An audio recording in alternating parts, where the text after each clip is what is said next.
আসসালামু আলাইকুম। কেমন আছেন? আশা করি সবাই ভালো আছেন। গাজীপুরে খুব বৃষ্টি হচ্ছে। দেখেন, আপনাদের ভিডিওর মাধ্যমে আপনাদেরকে দেখাতেছি। যারা গাজীপুরে আসতে চান অবশ্যই সাবধানে যাবেন, কারণ গাজীপুরে প্রচুর বৃষ্টি হচ্ছে, প্রচুর ঝড় বৃষ্টি হচ্ছে। এখানে আমি বেলা 12টার থেকে বিকাল 5:30 বাজে এখনও বৃষ্টি হচ্ছে। বৃষ্টি থামার কোনো চেষ্টাই দেখতে পাচ্ছি না, বৃষ্টি কোনো থামাই না। তো যারা গাজীপুরে আসতে চান অবশ্যই সাবধানে যাবেন, আর ভিডিওটা যারা দেখতেছেন তারা অবশ্যই শেয়ার করবেন, যাতে যারা গাজীপুরে আসতে চায় তারা যে ভিডিওটার মাধ্যমে সবাই জানে যে গাজীপুরে বৃষ্টি হচ্ছে। তো ভিডিওটা অবশ্যই শেয়ার করবেন।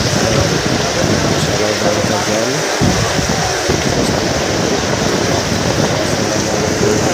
যেরকম ঝড় বৃষ্টি হচ্ছে, আপনার ছাতায় কোনো মানামানি হচ্ছে না।